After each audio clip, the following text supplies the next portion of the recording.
porque el martes que viene, si bien se suspendió el feriado del 24, el del 25 es inamovible por calendario, así que no hay clase tampoco, ¿sí? Nos volveríamos a ver, en mi caso, el otro martes, y con Emi el viernes 28, ¿sí?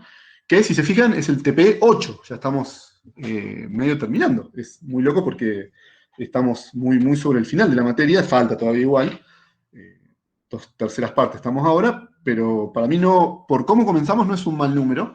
Y en general siempre hay algo que quedan ya a esta altura son negros, ¿no? Como que sea The Expendables, los sobrevivientes, los irrompibles, y llegamos hasta el final. Recuerden, sí, que bueno, este texto que ya empezamos la semana pasada es largo. Yo recién el domingo voy a volver a habilitar lecturas, cosa que ustedes tengan verdaderamente tiempo para, ¿no? Ponerse al día, comentarme, tema medio áspero. Venimos cerrándolo un poco desde el martes pasado. ¿Con eso tienen alguna duda? Bueno, hay unos cuantos videos, porque Juan en su momento le dio mucha relevancia a este tema, unos cuantos videos de la Primera Guerra, la Segunda Guerra, pero ustedes, nada, no cuenten con el espacio porque, ya les digo, no estamos tanto más lejos. Ah, hay una cosa que me dijo Noelia, no sé si está hoy acá, pero el 22, efectivamente, por calendario académico también es feriado institucional, o sea, asueto institucional, eh, 22 de Algo de los junio. mapuches, ¿no? Sí, sí, bueno, después si está lo puede explicar ella bien, así le damos el espacio, pero es una festividad propia del pueblo mapuche. Pero bueno, está bueno porque justo ese miércoles, ese viernes ya no había TP, así que la verdad que fue re sencillo. Pasamos el parcial, lo vamos a tomar, y la misma dinámica, ¿no? Hacemos pequeña consulta y pasamos a parcial el 25. Yo este lunes después lo voy a mandar y voy a cambiar el cronograma, ¿sí? Pero ustedes ya anótenlo, 25 de junio quedó el parcial. Por suerte ese viernes justo no estaba cubierto, así que la recontra pegamos. Porque bueno, si no siempre un lío. El año pasado tomamos algunas fechas por fuera de las fechas del clase, pero a mí de todas las adecuaciones posibles la que menos me gusta. Tomar otros días que no son los de la clase porque ustedes tienen otras materias, ¿no? O sea, no. Se puede hacer, yo terminé tomando un sábado y tipo, creo que fui la persona más insultada ese fin de semana de toda la Universidad Nacional de Comahue, o sea, ¿no? Porque es así. Así que 25 de junio, segundo parcial, ¿no? Y nos da justo el recuperatorio porque nos da una semana y como las notas están ahí medio de... Porque vamos a seguir con el verdadero o falso, la verdad que nos dio resultados, estamos contentos de cómo fue y cómo trabajaron ustedes con la secuencia, ¿no? Acuérdense que siempre la cuestión de la secuencia para mí fue el punto ahí que permitió cierta trazabilidad. Bueno, no voy a hablar, como acabo de decir en el grupo de WhatsApp, no voy a hablar de fútbol porque vengo muy golpeado y a su vez porque todo el affair Boca River se imaginan que me siento, ¿no? Como Suiza en las guerras mundiales que estamos viendo nosotros, así que no, me parece que es un buen ejemplo justamente para derivar. eh.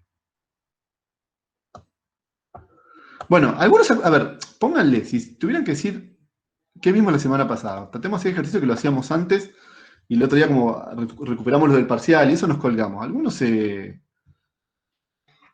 anima a decirme hasta dónde vimos la semana pasada? ¿No? ¿Qué vimos? ¿Qué tema? ¿Se acuerdan esto de la persona nacida en 1900 y su recorrido vital que también habíamos trabajado? Eh, ¿Qué sería Tenemos eso? que finalizar Barbero, ¿no? Dos. Claro, y dentro de Barbero lo que llamamos el ciclo de entreguerras, ¿se acuerdan? O de la guerra total, que es Ah, del sí. 14 al 45, que es esto de punta a punta entre las dos guerras mundiales, ¿no? Que algunas prevenciones, ¿se acuerdan que habíamos dicho? Cero perspectiva bélica, ¿no? O belicista, no nos interesa a nosotros, vemos en los números, en los fríos números otras cuestiones mucho más claras. Si llegamos yo llegué hasta la crisis, ¿se acuerdan? Si llegamos hasta la crisis, decimos, ¿no? Como temas relevantes, el avance de los estados, ¿se acuerdan? Como figuras casi con anabólicos estimuladas en la Primera Guerra Mundial, el avance de los instrumentos de intervención del Estado en la macroeconomía, el descalce monetario, producto de ese abandono, ¿se acuerdan? Largo del patrón oro, ¿no? No, a la misma hora del TP, ¿no es cierto? A las 3. Voy a estar yo. Y lo mismo, ¿no? A las 3, pregunta Lourdes a qué hora va a ser el recuperatorio el viernes. Eh, Tipo, no sé, 5 minutos en este Meet, 5 minutos, literal, porque ahí sí ya no voy a dar una clase de consulta y después lo habilito. Eh, Probablemente no esté EMI incluso para podernos centrar en la metodología del examen y eso no quitarles más tiempo. Y también, ¿se acuerdan? 35 minutos, todo lo que es igual que el del martes. No, yo no lo voy a cambiar. Bueno, acuérdense, dijimos, avance de la intervención del Estado, producto de la necesidad de planificación de la Gran Guerra, el descalce monetario y la relevancia de la inflación, ¿no? Que se vuelve un tema más relevante, sin duda, que en el siglo XIX, casi diríamos hasta la década del 70 del siglo XX. Por más que nuestro país lo sigue siendo hasta hoy, esto es evidente que en el contexto de las naciones internacionales, la inflación se vuelve un problema, la inflación y también, ¿no? Asociada a la posibilidad de emitir, ¿no es cierto? Conforme las necesidades, la presión social y las necesidades, digamos, de la guerra.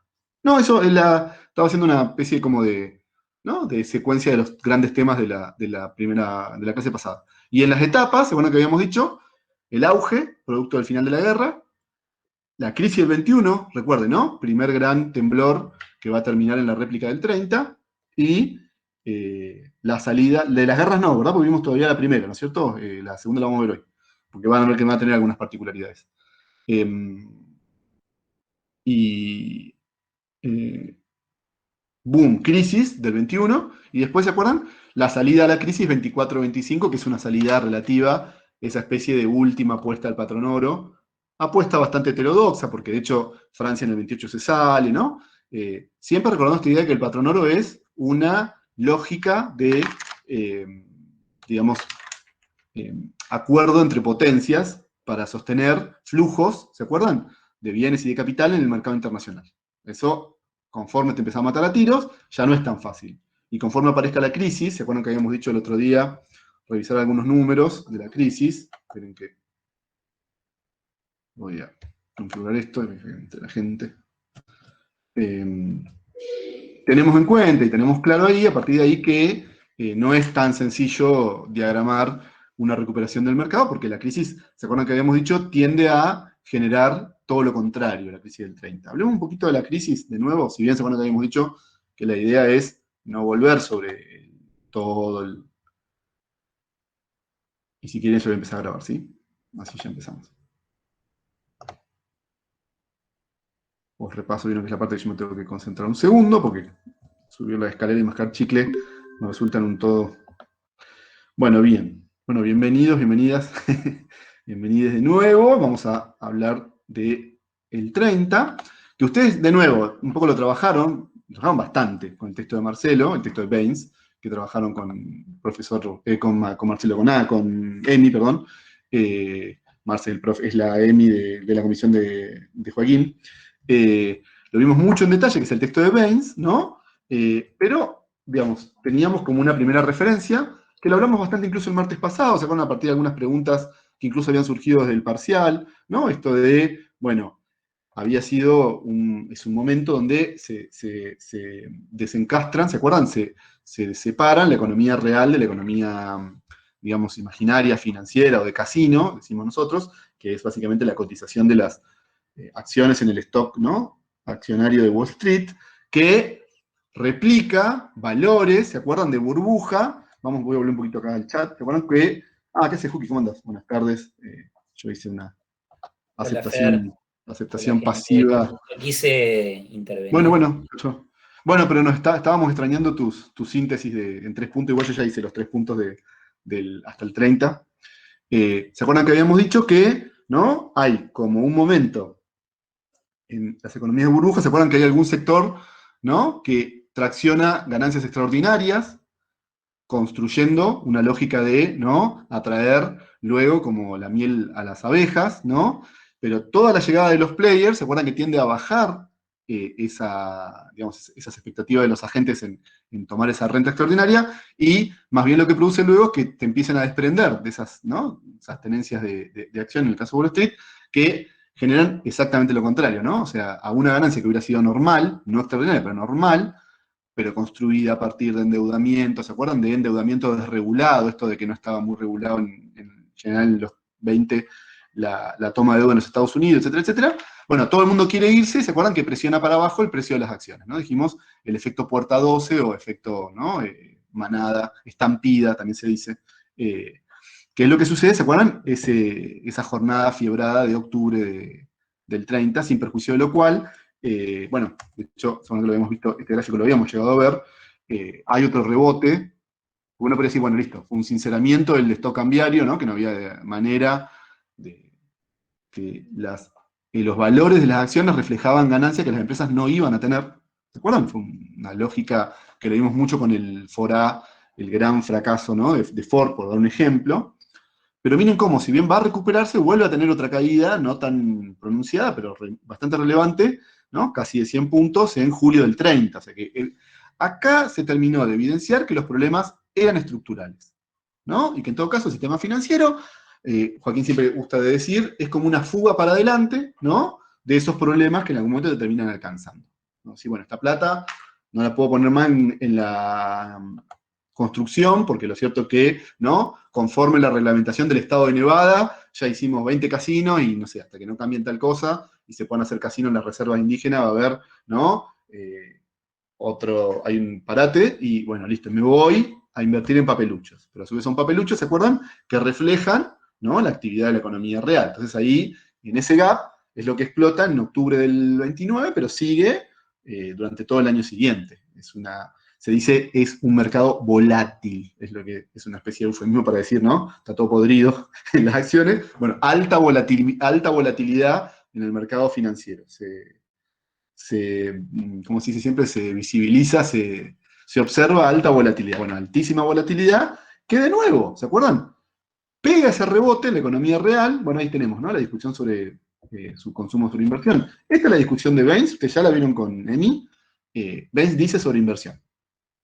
La clase que vamos a tener el martes que viene, que nos va a acompañar de manera mucho más activa el profesor hoy presente Joaquín Perren, van a ver que Keynes va a decir otra cosa, va a decir su consumo, pero, ¿se acuerdan que lo dijimos la semana pasada? Dos caras de una moneda, ¿no? Donde uno pone ahí el fenómeno, claramente tiene que ver con la lógica de construir mercados, de ampliar la escala del mercado. Que incluso Estados Unidos se encuentra con una escala que incluso para los Estados Unidos ya no le servía, ¿no? Esto es el farmer que te había comprado durante todos los 20, ¿no? El Forte, que lo usaba, llevaba los zapallos a la feria y se ganaba los Blue Ribbons del mejor zapallo más grande.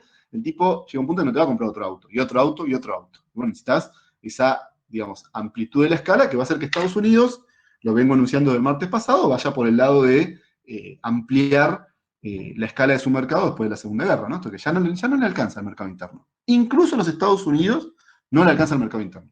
Porque cuando uno constituye una sociedad de consumo masiva, la escala puede ser infinita, ¿no? Vos siempre vas a querer vender más hamburguesa, más casas, ¿no es cierto? Más autos, ¿no?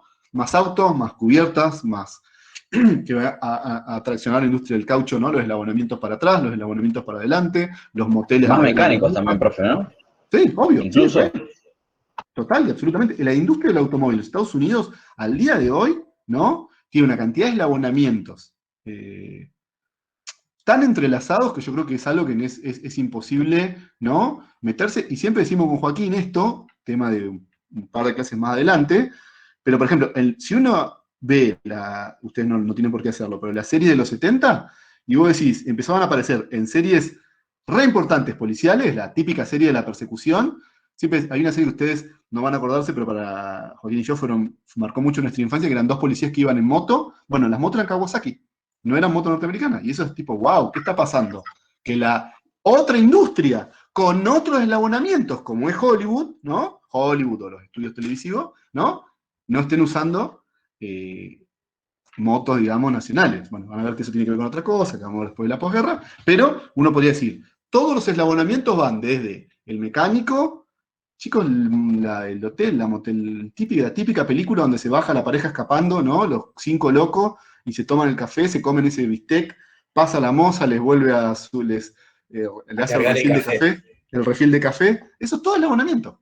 Piensen eso, a ver, la 66, la de no, andarás bien por la 66, conforme nos dijera Papo en su cover, se construyó en 1926, ¿no? Que es el eje, fíjense que corta, igual que ¿no? Longitudinalmente, este-oeste, hacia el sur, ¿no es cierto? Que, bueno, también va a ser una puja, por supuesto, con el ferrocarril, ¿no? Eso también generó ahí ¿no es cierto?, una competencia entre sectores, pero lo cierto es que, de nuevo, en los 20 va a funcionar perfecto, pero ya dijimos, los 30 se había encontrado un límite ¿no? Que se va a reflejar en la cuestión financiera, pero vuelve el chicote. Y esto, una última cosa que quería señalar, que esto sí no lo dije el martes pasado, pero nosotros, estas explicaciones ustedes las van a encontrar en Barbero. Ustedes ya tuvieron el examen sobre crisis del 30 y sobre sus explicaciones. Nosotros no le vamos a tomar este nivel de detalle, porque Baines, insisto, plantea dos posibles lecturas sobre inversión o subconsumo, y dice sobre inversión.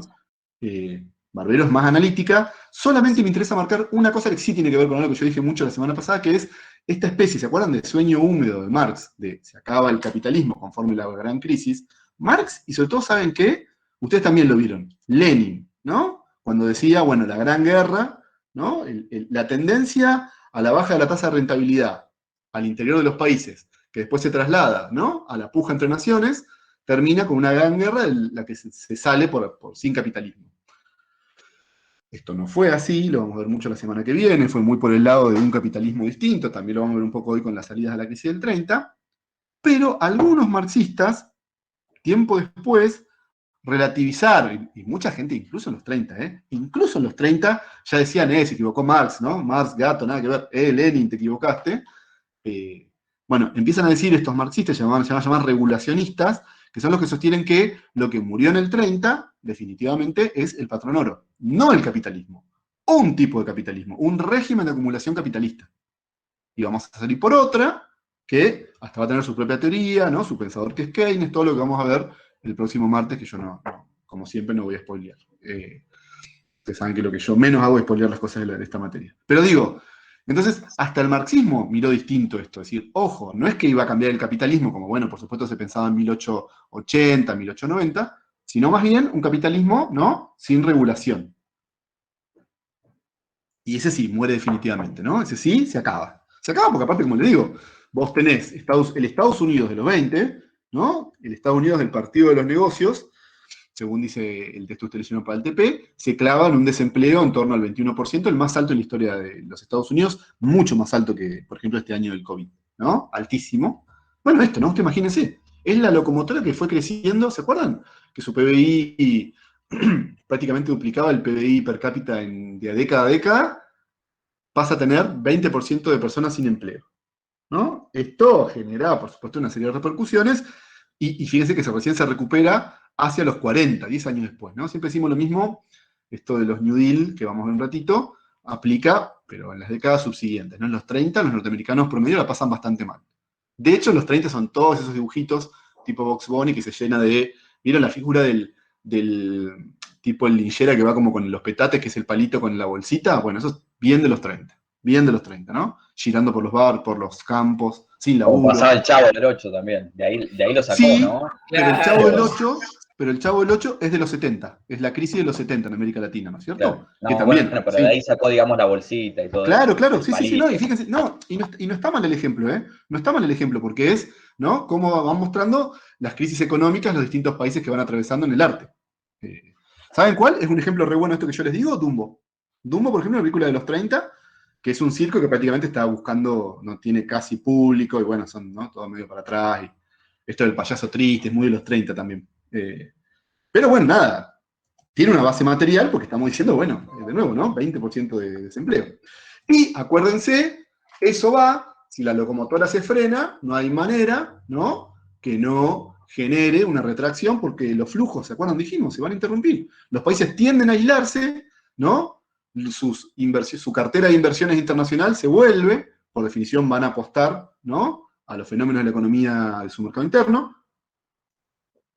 Y esto genera, por ejemplo, que Argentina, un ejemplo, tal vez no es el único caso, pero bueno, como siempre señalamos mucho a Argentina, porque ustedes lo van a ver el año que viene, sobre todo quienes están de economía y administración, y si alguno o alguna está de historia, si la toma como optativa en la historia argentina, van a ver que Argentina nunca más recuperó su inversión extranjera directa previa a la crisis del 30. Es más, si me preguntan, previa a la crisis del 21, ¿no? La plata que hizo los trenes, todo esto bueno, el puerto mismo en la Argentina del modelo exportador no volvió a aparecer en esos niveles, ¿no? De inversión extranjera directa, por más que se la esperó, se la estimuló, incluso hasta hace muy poco tiempo atrás. Pero bueno, miren, en 2 años prácticamente se cierran, ¿no? Los mercados internacionales de capitales, digamos, ¿no es cierto? Y de bienes y servicios por todo el país, por todo el mundo, perdón, ¿no? En la Unión Soviética ya dijimos, ahora vamos a volver sobre eso, ¿no? Pero que bueno, es medio relativo porque como está con la industrialización vía la colectivización, que lo vamos a revisar, tal vez no vivenció tanto la crisis del 30, ¿no? Que en todo caso empezaban a aparecer problemas estructurales de los soviéticos, que ustedes vieron con Maceo, pero que recién en los 70 van a ser muy evidentes. En los 30 la Unión Soviética está como enrostrándole, ¿no? Ña, ña, ña, ña, el aire es libre. ¿Cómo dice, perdón? ¿Cómo? Nada. Es mi NIT, viste, que es Ah. rebelde, naturalmente rebelde. Tu NIT es rebelde y tu barrio es muy urbano, así que tiene muchos sonidos como estar asistiendo a una grabación de La Portuaria. Exactamente. Es Villa Urquiza. Yo como de que cerré la obra un poquito pude, ¿no? O sea, la moladora no conspiró más contra la correcta percepción de los contenidos. Bueno, escúchenme, avancemos un poquito. Decimos, y algo que sí había mucho de ver esta semana, ¿ven? Son los números impresionantes de caída, en algunos casos, tanto del Producto Bruto como particularmente del Producto Industrial, la producción industrial, ¿no? Y tomemos la base del 29 como la base 100. La economía norteamericana, o sea, cae su Producto Bruto de casi 30 puntos y su producción industrial casi 40 puntos. De el gran hegemón mundial. Es impresionante estos números, impresionante. No tienen parangón, no hay forma, no busquemos, bueno, hablábamos ayer con Joaquín. El COVID, hay todas unas discusiones, porque bueno, en general fueron, para algunos casos, un poquito más pesimistas las proyecciones, pero póngale, Estados Unidos durante el COVID, vamos a suponer, la economía cayó entre un 2 y un 4%, ¿sí? Y estamos Es un hablando, montón. eso iba a decir, ¿no? Que es una bocha, al punto que estamos discutiendo esto en términos hoy, ¿no? Casi de que es la peor crisis, por lo menos desde la crisis del 2008 que vamos a ver más adelante. Acá estamos hablando de caída de 40 puntos. Bueno, fíjense el Reino Unido, ¿no? Que venía tranca palanca, cae en 5 el Producto Bruto, ¿no es cierto? Y 11 la producción industrial, que igual es un montón. O sea, pero bueno, como claramente tiene una base más, pero tiene una base porque más baja, digamos, su caída es menos, de alguna manera menos estrepitosa, porque se acuerdan que Gran Bretaña había salido de la crisis del 21 tranca palanca jugando la de siempre, ¿no? Ciñéndose a sus reservas, digamos, en moneda dura, ¿no? Recortando bastante el gasto fiscal. Alemania son 30 puntos y 40, o sea, números más similares a los de Estados Unidos. Esto no es casual, ¿no? Los dos grandes, the big ones, de la segunda revolución industrial, ¿no es cierto? Francia casi 30 puntos de la caída industrial, la Francia industrializada con todas las particularidades que vimos nosotros cuando trabajamos esto en el siglo XIX. O sea que la crisis llegó hace rato, hubieran dicho los redondos en el 30. Veamos ahora, detengámonos ahora, casi uno podría decir la parte nuclear de la clase de hoy, en las salidas a la crisis. ¿Sí? Vamos a notar tres grandes formas de salir de la crisis, y las vamos a trabajar tratando de aislar, ayer lo hablábamos con Joaquín, digamos, porque siempre estos temas son temas que generan polémicos, sobre todo cuando uno trabaja a los 30, y particularmente lo que va a pasar en Alemania, que por supuesto pasaron cosas muy malas, pero vayamos a la cuestión del el nivel de intervención del Estado. O sea, ya podemos decir, una cosa que se galvanizó después de los 30 es que no podía haber estados ausentes o estados empresarios o estados, ¿no?, del partido de los negocios, como habíamos dicho, había sido el Estados Unidos de los 20. Incluso la propia Estados Unidos va a ganar un presidente con un discurso claramente más de intervención estatal, se llamaba Roosevelt, presidente demócrata. Esto es interesante porque, bueno, hoy tiene una mirada a lo que son los demócratas en los Estados Unidos, pero en ese momento era un presidente que incluso andaba muy bien en el voto popular, digamos, en lo que llamamos rednecks, ¿no? O, digamos, los granjeros y sobre todo del sur, los sectores más desposeídos del sur, se conocen como también como white trash, basura blanca se le dice, ¿no? Que sería Cletus, me preguntaban para los que son amantes de los Simpsons. Con lo cual, en general, el Partido Demócrata no era un partido, por ejemplo, que tuviera especial atención con los derechos civiles, los derechos de las minorías afroamericanas, pero sí es un partido que va a ir por el lado de, bueno, el Estado tiene que intervenir. La crisis fue tremenda. ¿Se acuerdan que Hoover en el 28 había dicho, bueno, Estados Unidos se aproxima a un ciclo de crecimiento que, digamos, estamos condenados al éxito? Bueno, se acuerdan que todas las villas después se llamaron Hooverville, esa que estaba al lado de Nueva York, que siempre cuenta. No Bueno, spoilees, no spoilees. estaba diciendo, estaba por hacer un spoiler increíble, ¿eh? No, Bueno, pero no importa. como Rubel dijiste, dice, hace un cuatrimestre en este momento de la claro, cruzada. claro. Es que creo que esta clase la habíamos dado o más junto, algo pasaba que estaba más cercano. Bueno, escúchenme.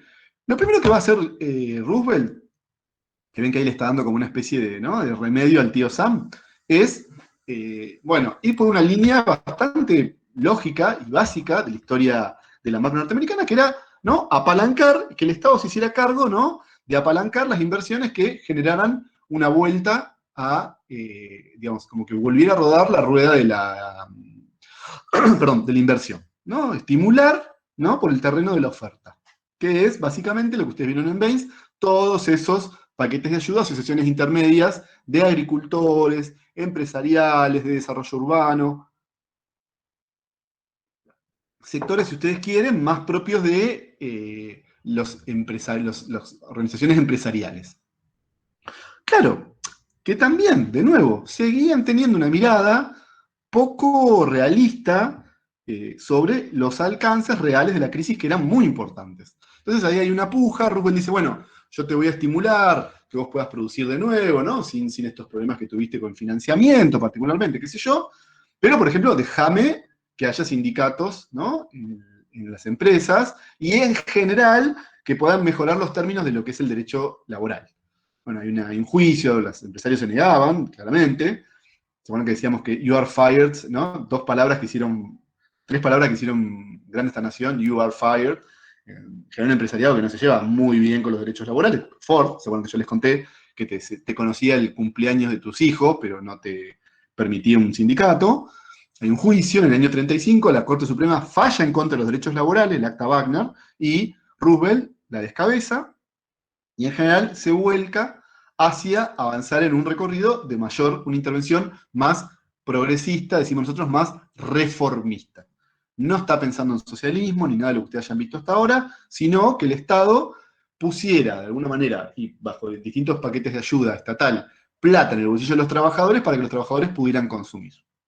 Ojo con eso, porque eso sí lo van a ver la semana que viene, y eso sí nosotros nos vamos a spoilear, porque aparte, esto no es un spoiler, esto no es lo que ustedes van a ver, que es una teoría económica surgida al calor de la crisis, sino que es primeras medidas que empieza a hacer un Estado para salir por ese lado, ¿no? Entonces uno podría decir, vamos a anotar esto, claro, bueno, sindicatos, eso lo van a ver mucho la semana que viene desde ya, y ojo, el peso fuertemente, Estados Unidos, si bien es una sociedad que todavía el derecho laboral es controversial y demás, son muy importantes los sindicatos de unions, ¿no? Y son todas las que van a empezar a desarrollarse ahora, porque de nuevo van a garantizar cierta trazabilidad de la macro, independientemente de la cuestión si está bien o no, que haya sindicalización, que por supuesto entiendo que el siglo XX demostró que está bien que así sea, etcétera, etcétera, es también una lógica de ayuda de la macro. Lo que termina de entender Roosevelt es que el estímulo clásico a la oferta no alcanzaba. Y por el lado de la inversión, tuvo que ir por el lado del consumo, ¿no? Segundo New Deal. Y uno puede decir entonces, fíjense,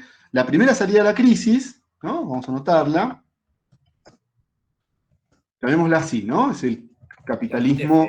La anoté un poquito más arriba. Ah, bueno, perfecto. Ah, La claro, puse con número y todo. Vos bien. olvídate del chat. Me olvido del chat, tenés razón. Lo que hice ayer, viste, como es mi comisión, me cuesta más. Que siempre decimos lo mismo. O sea, hay que ver acá, manejar mucho los términos, digamos, las comparaciones con otros países, y ahí sí, por supuesto, Estados Unidos no va a ser la más progresista, tal vez sea la menos de las tres que vamos a ver nosotros, pero al interior de Estados Unidos es una transformación muy importante. Viene de ser, acuérdense, el partido de los negocios, el que llevaba adelante la toma de decisiones sobre la economía y la sociedad norteamericana toda. Eso es un cambio al punto que hoy, incluso, bueno, los que llamamos trampistas y demás, consideran los New Deal comunismo, lisa y llanamente comunismo, ¿no? Todas las precauciones que nosotros podamos tener, y que de hecho estamos teniendo, estamos viendo que es bastante más liviano de lo que uno pudiera suponer en las reformas, en el Estados Unidos de los 30 es muy profundo, ¿sí? Por más que, acuérdense, no alcanzó los niveles de, ahora después van a ver en un cuadro, la economía no se recupera, los niveles son entre el 32 y el 35, y nosotros vemos que la economía comienza a repuntar en los 40, ¿no? Asociado también al ciclo de la Segunda Guerra y demás. Para la caída, ¿no, Fer? Para la caída, banca los trapos, para decirlo así. Que no Encuentra su piso la caída. encuentra el piso y sobre todo con el todo segundo. abre la puerta para un crecimiento futuro desde un lugar distinto, ¿no? Funcionan como son lo que se llama, ¿no?, game changers, ¿no es cierto? Cambió el juego con los New Deal, ¿no es cierto? Con New Deal, tac, hay un switch. La economía frena la caída producto del liberalismo ramplón, ¿se acuerdan? Sin intervención, y comienza un ciclo de auge que se va a verificar claramente en los 40, desde un lugar más intervencionista. Segunda salida. Ustedes la vieron con Emi, pero no quiero dejar de marcarla. Es muy relevante para nuestra comparación, que es la salida soviética. Salida soviética, vamos a hacer el mismo ejercicio que hicimos recién en Estados Unidos. No comparemos todavía entre sí, que ya las compararemos a las tres que vamos a ver hoy en un ratito. Veámosla al interior de su propio recorrido. La Unión Soviética, ¿se acuerdan? Había parado también, había frenado la sangría, ¿no?, de recursos y sobre todo de población, producto de la Primera Guerra, pero también de la Guerra Civil, una guerra civil que el Ejército Rojo en gran medida gana, ¿se acuerdan? Boicoteando el sistema de ferroviario, o sea, que realmente se peleó hasta de la manera más, ¿no?, inédita, cruenta y demás posible. Y aparece la lógica de la NEP. La NEP, ¿se acuerdan? Lo que había construido como un intento, discutimos mucho el otro día, ¿se acuerdan que es la única grieta que nos divide a Joaquín y a mí, al menos en esta materia, ¿no? Yo soy más nepsista, él es más colectivista, pero lo cierto es que había sido una lógica de, che, estamos para atrás, retrocedamos un paso, decía Lenin, para avanzar dos, ¿no? En esto de generemos, ¿no?, en la escala de lo micro, particularmente en los pequeños tenedores de tierra, ¿no?, estímulos a cierto desarrollo de la oferta. O sea que si se fijan, la NEP es como una especie de primer New Deal en el esquema soviético, ¿no es cierto? Y también fracasa, o no sé si fracasa, alcanza sus límites, sobre todo hay límites ahí muy fuertes de gobernabilidad con la muerte de Lenin, que se acuerdan que eso había dicho el tal cadáver de Lenin por ahí, qué sé yo, y aparece en los 30, en realidad en el 29, vía la puño férreo de Stalin, lo que llamamos la colectivización forzosa o forzada. Ahí hay dos cuestiones importantes y muy relevantes, ¿no? Primero, esto es muy interesante, Stalin, en general, el sector político al que Stalin había, digamos, dado cuenta y que lo había colocado en el poder, sector político en general más proclive a miradas más cercanas a la NEP. Esto vieron que está en el texto de Bujarin, que el economista más pro-NEP, ¿no?, que consideraba que tenía que haber un ciclo parecido a las Europas del siglo XIX, ¿no? Pasar la revolución agraria, devenía luego, ¿no?, un tipo como protoindustria, pensarlo casi de forma británica, para decirlo un poco exagerado. Y hay un economista en general, era del sector político más crítico al estalinismo, que era Trotsky, ¿se acuerdan? Que era Probozhensky, que él dice no, esto no alcanza, nosotros en una mirada más localista, más parecida, ¿no?, a lo que vimos de Liszt, más por esa línea, necesitamos acelerar porque nos va a comer, no hay forma que la NEP, ¿no?, devenga en un aparato industrial en los términos que hoy necesitamos a la salida de la Primera Guerra y del destrozo del aparato productivo, ¿no? Hay una velocidad que la NEP no puede garantizar, ¿no? Y un cambio, un salto en la Paso de productividad. tortuga. La NEP sería paso de tortuga. Paso de tortuga, Y ¿no? se venía un mundo de guerras, de conflictos bélicos. Yo Hacía soy, falta montar un aparato industrial a la altura de ese contexto. yo soy hincha de los pasos de tortuga, pero está claro que ahí no había paso de tortuga. Son 2 años, ¿cómo haces? ¿Cómo montar una industria? ¿Se acuerdan? ¿Cómo pasás? Pero aparte piénsenlo, de pequeños propietarios agrarios, tipo, como siempre digo, a mí no me gusta decir, aparte no es correcto, ¿no?, chacareros equivalente a los kulaks o a los farmers. No, al revés, yo soy súper pro NEP, ¿eh? No, justamente negadísimo el profesor Perro. Yo soy NEP a muerte. Yo siempre digo, donde haya moderado yo estaría apoyando. Pero Hay bueno, una economía de escala, lo hemos visto. exactamente eso, ¿no? Hay economía a escala, no puedes hacer. ¿Cómo le vendés tractores? ¿Cómo producís tractores, ¿no?, para 20 granjeros soviéticos? No hay manera, ¿no? Necesita una escala. ¿Se acuerdan? Que es lo que habíamos visto durante todo el siglo XIX, ¿no? Tanto con Gran Bretaña, con Los Alemania. procesos de concentración, ¿se acuerdan? Acá los hizo el Estado, el que concentra, apropiándose de manera represiva de la renta de una clase social, es el Estado. O sea que construye una escala. Esto es verdad lo que dice Joaquín. Fíjense este afiche, ¿no? Bueno, los malos de la película para el Estado soviético van a ser los kulaks, que es una clase de rentista agraria, pero de nuevo, ¿no? Estamos hablando en general de una pequeña propiedad rural, no son latifundistas, algunas excepciones, pero después lo cierto es que es una clase social que desapareció en tanto clase. Algunos desaparecieron físicamente, ahí bueno, se calcula entre 1 y 8 millones de desaparecidos en los años de la colectivización, pero sobre todo lo que desaparece es la clase, digo, muchos de los kulaks terminan siendo, ¿se acuerdan? Trabajadores de las granjas colectivas al comando del Estado. Con lo cual, esta es la, de las tres salidas, la menos, digamos, capitalista, de hecho es no capitalista, decimos, ¿no? Dice Maceo, la vía no capitalista, que va por el lado de la planificación estatal. La oferta y la demanda van a ser controladas, ¿sí? Por el Estado, por una politburó, un departamento, digamos, de funcionarios que establecían, ¿no? Las necesidades supuestas. Bueno, que es muy interesante porque eso lo discutíamos con Joaquín. Podemos plantear esa discusión, Joaquín, charlamos de eso no lo dije ayer, pero está muy asociado el esquema soviético, de algo que vamos a ver más adelante, que ustedes vieron en el práctico, con la escasez. Y en realidad lo que muchos discuten hoy, una salida, por supuesto, o una mirada bastante ofertista, digamos, bastante, si se quieren, ¿no? Justamente que entiende a los soviéticos desde la mirada más capitalista, pero en realidad lo que hubo fueron, sobre todo en estos primeros años, sobre stocks. Solo que eran de cosas que no necesariamente la gente quería consumir, ¿no? Eran demandas como surgidas de un laboratorio estatal, ¿no? No, mucho más Estado, ¿eh? De hecho, acá hay un reemplazo del mercado por el Estado, ¿sí? Al menos en la propuesta como concepto. Después si eso se dio o no se dio, podemos discutirlo. Maceo lo discute mucho, ustedes ya tuvieron el CTP.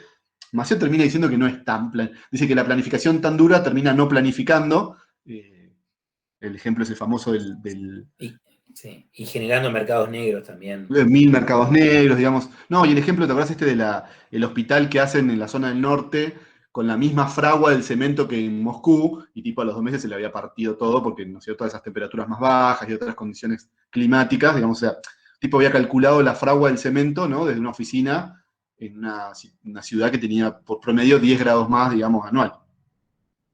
Siendo que Moscú Ahora, tampoco es... no haciendo una defensa, ¿no?, de este modelo, pero pensá lo que es planificar una economía de 150 millones de No, personas y 22 millones de kilómetros cuadrados. con una escala continental, sin computadoras y sin internet. Increíble. Fue un experimento social y económico formidable. A veces uno pierde de vista. Con la comunicación, profe, limitada también, bueno, aparte de las computadoras y el internet, el tema de las cartas y eso no eran muy rápidas, que digamos, ¿o no? ¿Cómo se comunicaban en esa época? Telégrafo, todavía telégrafo. Pero pensá que no había mercado, ¿no? No. Y que había una autoridad que decía qué producir, cuánto producir, cómo producir, ¿no? Y esa autoridad derramaba a un conjunto que tenía 10 millones de kilómetros, 20 millones de kilómetros 22 cuadrados, millones. 150 millones de personas. 10 millones es Eh, Rusia, pero la Unión Soviética son 22 sí, millones de sí, kilómetros cuadrados. Impresionante. es impresionante, ¿eh? Sería impresionante hoy, con internet, con computadoras, con la nube. Imagínense la década del 30, ¿no? Y acelerar el paso de la industrialización en vista de una posible guerra, cosa que finalmente ocurrió. Es impresionante, es impresionante. Yo me lo decís al día de hoy, para los que nos criamos en esos años, no en los 30, obviamente, pero sí en los 90, cuando Argentina tomando todo, metiéndole Antártida, digamos, y demás, 4 millones y pico. No, un poquito más, 4 millones 600.000. Imagínense, entra prácticamente 7 veces la Argentina. Entraba la Argentina, que es un país grande, ¿sí? Es la octava superficie del mundo. Argentina no es un país chico en términos de superficie, ¿no? No, por eso. Olvidad, yo me metí solamente con la superficie. Nosotros, en términos de escala, no somos comparados con la Unión Soviética, no éramos nada. Miren. 7 usos horarios, 150 millones de personas, un aparato industrial muy diversificado, integración vertical, complementariedad regional. Es impresionante planificar todo eso desde arriba, desde una oficina. Juki, contale lo de... Imagínense el Excel, o sea, algo tan sencillo para nosotros como un Excel, ¿cuánto le podría haber facilitado la vida a un planificador soviético? Y no existía un Excel, algo tan sencillo como eso. Es que vos pintes 2 columnas y que aparezca el resultado de la suma. Imagínense las matrices de insumo-producto para una economía de 150 millones de actores. Contale, Juki, lo que siempre contás vos, que me gusta mucho esa anécdota del mar, Aral. No, pero esa, no voy a spoilear. No voy a Porque la spoilear contás. porque eso Es tuya. de 2 clases. Sí, sí. Pero Stalin dijo que un accidente geográfico muy grande tenía que sacrificarse en pos de la industrialización soviética. ¿No? Después vemos más. Punto. Les voy a dar 3 o 4 opciones. Un mar, una cordillera, o un sistema de salitres. Esas 3 opciones. Y en 2 semanas develamos el misterio. En 2 semanas, claro, porque en 2 semanas. Escúcheme. ¿Quién se tuvo que sacrificar en pos de la industrialización soviética? Sí, y cómo, ¿no? Y cómo se lo dijo, cómo fue la argumentación. Por otro lado, bueno, tuvieron... Suena lindo, ¿no? Sí. La población soviética se sacrificó en la Segunda Guerra Mundial. Hoy necesitamos un nuevo recluta. Este accidente geográfico para detonar la industrialización soviética. ¡Wow! Te iba a decir una cosa, pará.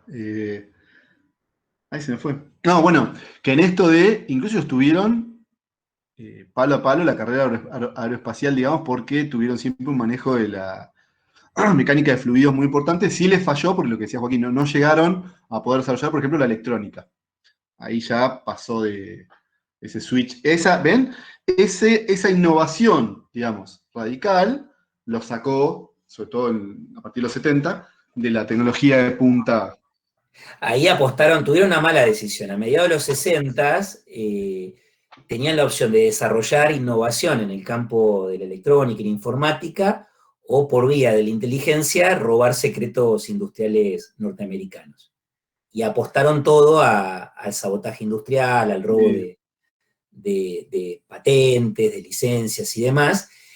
Y es como que siempre quedaron atrasados. Como se espiraló tanto el avance de la tecnología informática, computacional, siempre cuando los soviéticos alcanzaban a replicar algo, los norteamericanos ya lo habían multiplicado varias veces.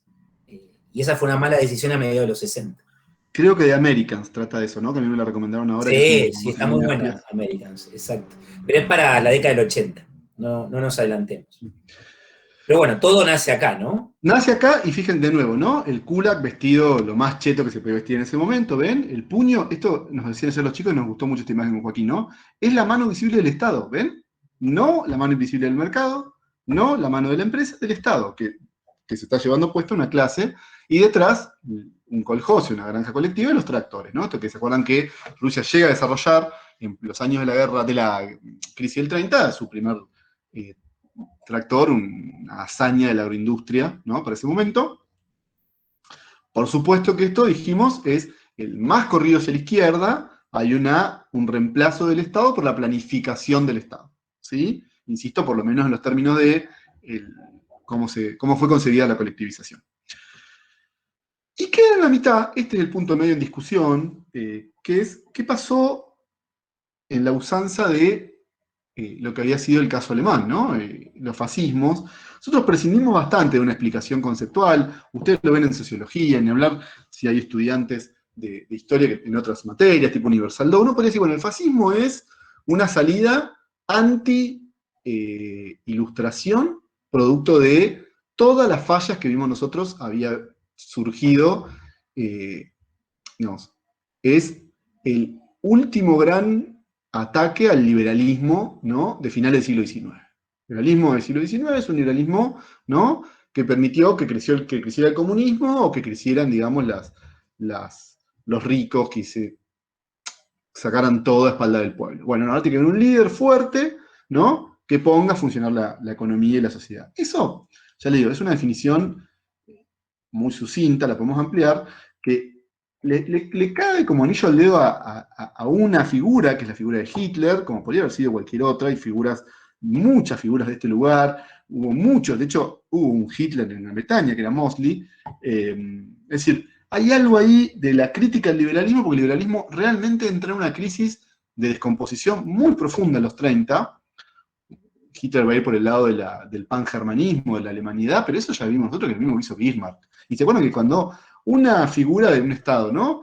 agita con exceso la cuestión nacionalista está también buscando mercados, o también ustedes lo saben. También saben ustedes, acuérdense que Alemania siempre tuvo una necesidad palmaria. ¿Se acuerdan de un mercado externo para sus exportaciones de bienes de capital, ¿no? Las cuales no eran fáciles de exportar en el concierto de las naciones.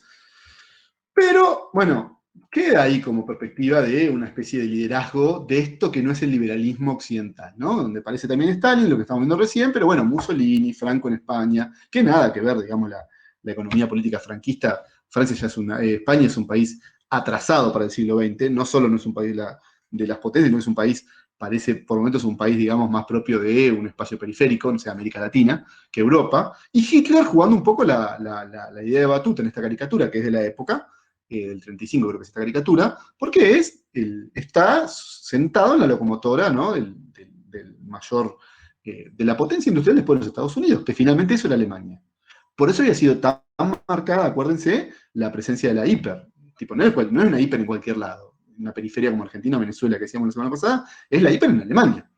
Claro, pero después de la hiper, acuérdense, se había salido por una serie de reformas muy vinculadas al ajuste. Digo, el salvataje, ¿se acuerdan del 24? Es, yo te salvo, pero vos no emitís un marco más hasta que te hagas ¿no? La presencia de la moneda dura. Y hay un crecimiento del desempleo también en Alemania, en los 30.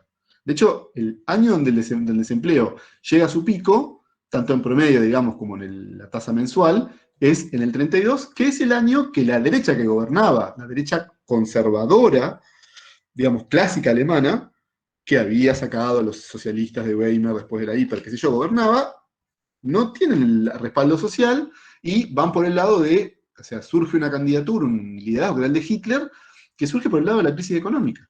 De hecho, esto siempre lo relativizamos, y siempre esta parte hay un montón de comentarios suspicaces, pero lo cierto es que no es verdad, es una simplificación. Digamos, primero falta la verdad, pero también es como un guiño, digamos, nazista friendly, decir Hitler llegó por el voto popular y la gente lo votó y él hizo lo que hizo, por lo cierto es que en realidad llega por una lógica que es el parlamentarismo, ¿no? Que es, vieron, cuando un partido, digamos, la primera minoría no puede formar gobierno, empieza a buscar alianzas y en esa alianza lo pusieron a Hitler como una figura que se había vuelto popular, por esto que yo les digo, que tenía un discurso progresista o antisistema, ¿no? Miren, solo tenemos una opción, Hitler es el primero de los afiches y hay trabajadores pobres. Y en el otro, ¿no? Se ve la esvástica y una fábrica humeante. O sea, más vínculo con la propuesta alemana de siempre, ¿no? ¿Se acuerdan que Bismarck, nosotros habíamos identificado en Bismarck, acaso las primeras experiencias de previsión social, ¿no? Las primeras cajas jubilatorias de la historia occidental en la Alemania de Bismarck, la más autoritaria de todas, y la industria, ¿no? Y Hitler, bajo esa lógica, aprovechando el desempleo, miren cómo crece el gráfico de arriba, ven la curva de arriba, casi exponencial, son los desocupados entre el 29 y el 32 en Alemania, ¿no? Y debajo, y mostrando incluso el rebote, o sea, como uno se vuelve más exponencial un poquito después, ¿no? Los votantes y los afiliados del Partido Nacional Socialista. El Partido Nacional Socialista, al inicio de los 20, era un partido más, muy minoritario, de un régimen parlamentario. Ustedes saben que en los parlamentarismos en general hay más partidos, ¿no? Porque es como que los presidentes se eligen, o primeros ministros o primeras ministras se eligen conforme cantidad, ¿no? de representantes en el Parlamento. Entonces siempre hay, como están los verdes, los cosos, ¿no? Bueno, los nacionalsocialistas en ese momento, la socialdemocracia, ¿no? La democracia cristiana.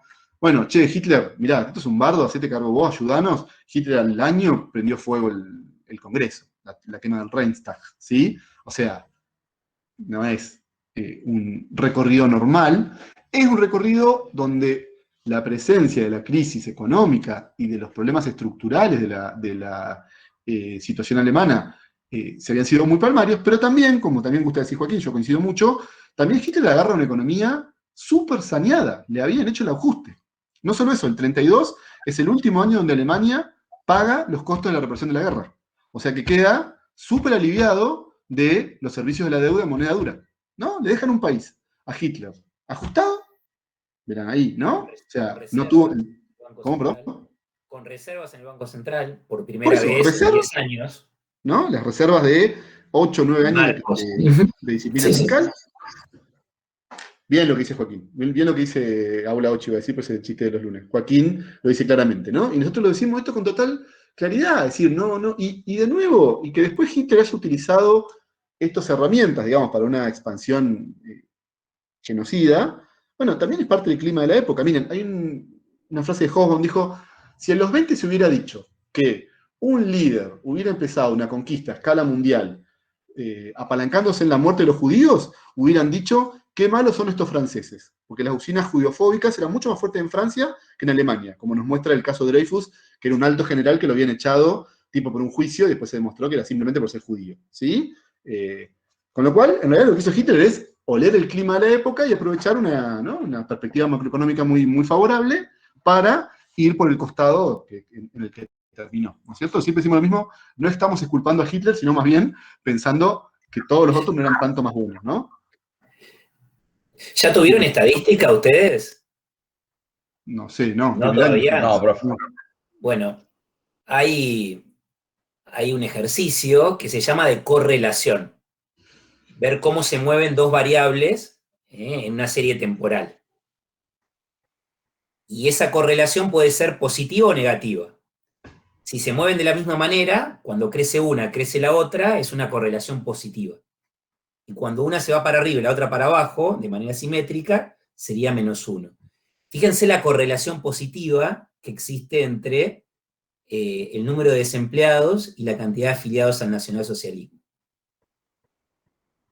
Están superpuestas las dos curvas. Tienen una elevadísima correlación positiva. A más desempleo, perfecto, más ¿no? votantes del nazismo. El nazismo como fruto, como hijo de la crisis del 29 y un poquito antes de la hiper. Y no es casual que hoy surjan expresiones de extrema derecha, homofóbicas, como Bolsonaro en Brasil, algunos líderes de derecha en Europa. Son hijos de estas crisis. La ultraderecha en Alemania tiene en este momento la mayor composición, presencia en el Parlamento que tiene casi desde la posguerra. Después de las elecciones Y en del año Europa pasado. Central hay partidos que llegaron al poder. Hungría, Polonia. Exactamente. ¿No? Mirá si no nos suenan. Ahora bien, lo cierto es que después, a la hora de entender la economía nazi, vamos a ver, por supuesto que hay, bueno, primero entonces también mayor intervención del Estado, ya dijimos, claramente es un tropo, es un factotum del periodo. Hay más Estado en todos los países en este momento. A lo sumo, Gran Bretaña no metió tanto más Estado, sería lo más parecido al liberalismo de los 30. Después, en el resto del mundo lo que hay es el Estado con herramientas de intervención, que en el caso alemana son puestas, insisto, para una sociedad totalitaria, bélica y racista. Eso, insisto, nadie ni relativiza ni duda al respecto. Ahora, fíjense el afiche, a mí siempre me gusta decir esto, este afiche del nazismo, y es un afiche que muestra, ¿no? Una familia tipo, papá, mamá y los dos hijos, ¿no es cierto? El mayor varón, la menor nena, el águila, digamos, un nuevo amanecer con el águila imperial, y un tren, una vía y un tren. O sea, miren si no está apelando, ¿no? A la retina, a la memoria afectiva de la Alemania de la industrialización acelerada de segunda mitad del siglo XIX. Y a partir de ahí, herramientas similares con una capacidad que tiene, bueno, de nuevo, ¿no? A Hitler le dan un Estado saneado, con lo cual realmente el gasto público tenía una cintura, tenía, como decía Joaquín, hay reservas. Siempre que hay reservas en el Banco Central, ya lo dijimos, ¿no? La posibilidad de que espiralen los precios son menores porque siempre está la referencia que nos faltaba la semana pasada, ¿no? Puede aumentar más impuestos, y ahí sí, la idea de la lógica autoritaria le jugaba a favor, ¿quién se va a animar, ¿no? Decíamos la noche de los cristales rotos, es un momento donde salieron parte de los referentes, los simpatizantes nazistas, a pegarle a comerciantes judíos. Bueno, ese comerciante puede pensar al día siguiente en no pagar el IVA, por decir una cosa. No, ¿no? La toma de deuda, y esto ayer discutíamos bastante, esto, no, bueno, pero Alemania imprimió papeluchos, entonces estaba débil. No, al revés. Alemania imprimió papeluchos, lo dijimos la semana pasada, porque Hitler también apeló a la lógica de licuar deuda, pero la Alemania, la ratio de su deuda en moneda dura era mucho menor. Entonces tenían la posibilidad de endeudarse. Esto es bien la lógica de los... Hay ciclos de endeudamiento que tienen los estados nacionales que cuando justo toca uno, que le dan un país desendeudado, va para adelante, claramente, ¿no? Y después lo de siempre. Después, el plan nazi es un plan del 33, el ministro de Economía se llama Reinhardt se lo conoce, ¿no? apeló a la optimización tecnológica, lo que siempre hizo Alemania, ¿no? Y a apalancar los grandes cárteles del sector privado, lo que siempre hizo Alemania, ¿no? Una optimización que solo se logra con una alta concentración de la economía, porque no es para nada fácil saber cómo hacer tanques, ¿no? Cómo hacer aviones, todo lo que habíamos visto la otra vez. La optimización tecnológica requiere, ¿no? De una concentración muy fuerte, que permita el eslabonamiento y todo lo que hemos charlado. O sea que en ese sentido es paradójico, pero si bien el nazismo va a tener, en términos políticos, ideológicos, es el más corrido a la derecha, al punto tal de que es una derecha no conservadora, acaso el primer caso de una derecha revolucionaria, la derecha fascista de los 30, ¿no? Que quiere cortar con la voluntad popular, pero a sangre y fuego, y eliminar los temas, digamos, de la igualdad y demás, a sangre y fuego. En términos económicos está al medio, es un intermedio, porque no desaparece el mercado, ¿no? Sino que es la alianza entre mercado y Estado que habíamos visto nosotros el fin de siglo pasado, ¿sí? A diferencia de la Unión Soviética, acá tenemos, ¿no? Una lógica autoritaria en lo política, ¿sí? Pero concentrada en lo económico. O sea, no es...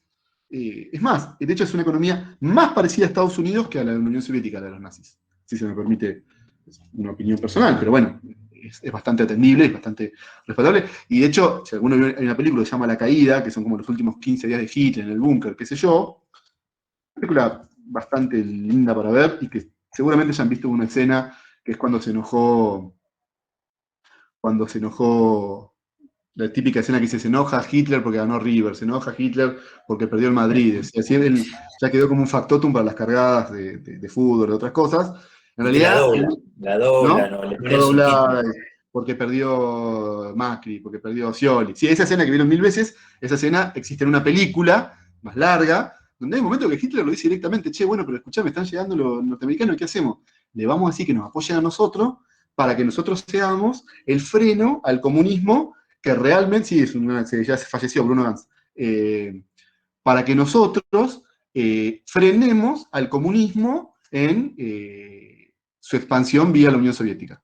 Miren hasta qué punto Hitler tenía cierto reflejo geopolítico, porque es un poco después lo que pasó, solo que no había manera de que Estados Unidos permitiera eso, ¿no? Desde una economía como la nazi, pero lo cierto es que Hitler se miraba a sí mismo y en términos económicos se sentía mucho más cercano a digamos, el modelo norteamericano que al soviético. Sin perjuicio de lo cual, insisto, esto en términos de su plan de conquista mundial lo pone claramente más orientado hacia la derecha, y es una derecha violenta y demás que como estuvimos viendo recién. Pero a tal punto estamos jugando una salida por tres bandas que fíjense que Hitler pacta con el liberalismo, con las sociedades liberales, democráticas del occidente, ¿no? Republicanas, en Múnich en el 38. Este Chamberlain, ese señor que se había ido de la mano a Hitler, es el primer ministro británico, le firmó un pacto de no agresión cuando Hitler ya había anexionado Austria, había invadido Checoslovaquia, y tenía, ¿no? Está firmando ahí, le está dando la mano, y tenía atrás, ¿no? 3 misiles y 2 tanques para invadir Polonia. Y sin embargo está el pacto porque era el intento de cerrar una salida no belicista, por supuesto intento desesperado, fallido y demás, pero intento al fin.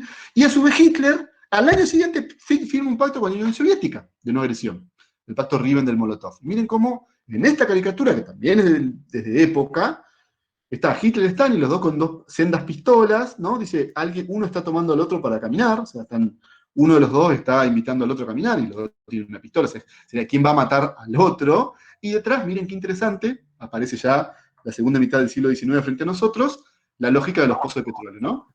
Pozos petroleros que no tenía Europa Occidental. Hay algo interesante que es que en Europa, ¿no? La presencia de yacimientos de hidrocarburíferos son particularmente en el Mar del Norte y en Rusia. Entonces, bueno, está la puja también por la energía, ya se evidencia, y se muestra que, si bien la Segunda Guerra Mundial tuvo un costado muy ideológico, y realmente se enfrentaron modos antitéticos de vivenciar el mundo, en lo macro son bastante menos antitéticos de lo que parece, ¿no? Y todo el mundo estaba pactando, por supuesto cuando se declara la guerra, se declara en una zona muy cruenta, sin perjuicio de lo cual la Segunda Guerra tiene algunas particularidades que vamos a revisar muy rápidamente. Es una guerra de los estados. Esta es una fuerte diferencia incluso se mete Japón, que directamente todavía mantenía cierta lógica teocrática, digamos, o no sé, pero o sea, un imperio sostenido en casi una especie de hijo de Dios, que era el emperador Hirohito, ¿no? Y esta es la guerra que se va a enfrentar en la Segunda Guerra Mundial, es una Segunda Guerra, digamos, muy a diferencia de la primera, signada por los estados ya grandes, son justamente los estados criados, ¿no? Envalentonados, ¿no? Que se habían comido el cereal. Con anabólicos. Los anabólicos de la Primera Guerra Mundial, ¿no? Sí, bueno, Enzo dice, ¿podemos que hicieron ese pacto con miras al petróleo y todo lo que conlleva el mismo? Digamos, como uno de los puntos principales del petróleo, sí. Igual tuvo algunos costados bélicos el pacto Ribbentrop-Molotov, sobre todo la presencia de Alemania o de la Unión Soviética, tanto en Polonia como en Finlandia, pero siempre jugando con el mercado de la Europa del Este, ¿no? Que era algo que siempre disputaron Alemania y la Unión Soviética. Y la presencia del petróleo. En general, en Rusia el petróleo se exploró un poquito después. Esto está en el texto, ¿se acuerdan de Maceo, que ustedes tuvieron en el práctico, ¿no? En los 70 aparecen los grandes yacimientos del Mar del Norte, que son estos jerarcas, primero de la Unión Soviética, y después se volvieron dueños de grandes petroleras. El dueño del Chelsea, Abramovich, viene de esa trayectoria. Pero bueno, ya se veía en los 50 que el petróleo pasaba a ser un recurso geoestratégico mucho más que en la Primera Guerra Mundial, ¿no? Pues ya habíamos pasado, lo vimos cuando discutíamos lo de la innovación, a el paradigma, ¿no? Del motor de combustión interna, todo lo que charlamos hace un par de semanas. Bueno, con lo cual, incluso la presencia de la lógica de la guerra relámpago, que había estado en la Primera Guerra, esto de que Alemania había intentado, pero Alemania lleva mucho más adelante la estrategia de guerra relámpago. En la Segunda Guerra Mundial, por supuesto, por una cuestión, como siempre les digo, está la cuestión estratégica, el mapita con los tanquecitos, todo eso que aman, no todos y todas y las alumnas que cursan esta materia, pero muchos y muchas, también es una forma de hacer una guerra barata. Sorry, pero... ¿Y saben qué? De hacer una guerra barata mejorando por el lado de la innovación. Estos tanques son los Panzer, que los tienen que haber visto en cualquiera de las películas de guerra, donde hay un alemán, digamos, matando a alguien, ¿no? Era la carga, el peso, digamos, la capacidad de destrucción de una artillería montada en un vehículo liviano de asalto, tipo un jeep, ¿no? Entonces se termina volviendo el tanque, que es lo que logra el avance sobre Polonia, qué sé yo. Y es una forma, sobre todo, de no tener que, digamos, desplegar recurso humano, que es lo que vimos que se le había complicado en la Primera Guerra Mundial, esa discusión que tuvimos, ¿se acuerdan? Hace una semana. Entonces, uno podría decir que justamente la Segunda Guerra Mundial se libró en el terreno de la inversión, tratando de disminuir el consumo de la población, que ya venía bastante cascoteada. En ese sentido, hay una lógica de la Segunda Guerra Mundial es una guerra completamente esperada, a diferencia de la Primera, y en la capacidad de destrucción es completamente esperada, no solo es esperada, fue planificada. Todos dijeron que hay que ser una guerra más rápida, con lo cual hay que ser una guerra cuyas armas sean más destructivas, para que no tengamos que tener tantas vidas y digamos, tanto despliegue del factor trabajo. Una guerra en el sentido mucho más intensiva, ¿no? Y por eso su capacidad de destrucción fue mucho más importante. Y de hecho fue mundial en términos mucho más reales, digamos, de combates a lo largo del mundo que la Primera Guerra Mundial, ¿no? Y es una guerra donde las economías, en ese sentido, guerra barata, guerra tranca-palanca, guerra que no se gasta tanto, no generó una crisis. Hay una cosa y medio un contraintuitivo, ¿no? Porque la gente asocia mucho la crisis a la guerra. Nosotros ya sabemos que la crisis en Europa está asociada, digámoslo de nuevo, a la entreguerra. Y después miren el comportamiento del Producto Bruto de los principales contendientes de la guerra. Estados Unidos, que hace un rebote para arriba tremendo, porque aparte acuérdense, en los 40 vuelve a subir los precios internacionales de los alimentos, obvio, ¿no? Hay medio mundo en hambre, hambriado por la guerra, y fíjense que todo el resto quedan ahí en torno a cero en sus crecimientos, digamos, salvo, bueno, la Unión Soviética, también lo decíamos ayer, ¿no? Arranca la Operación Barbarroja y se la invade Hitler a la Unión Soviética, cae la economía. Pero bueno, ahí marcaba una cosa Joaquín, muy pro colectivización, que es la Unión Soviética pudo levantar sus industrias, ¿no? Las zonas más hacia el este, y llevárselas, hacia el oeste, perdón, y llevárselas hacia el este, ¿no? En función de que había desarrollado un aparato industrial en los últimos 10 años. Entonces, que literalmente mudó sus industrias detrás del, ¿no? El asedio nazi.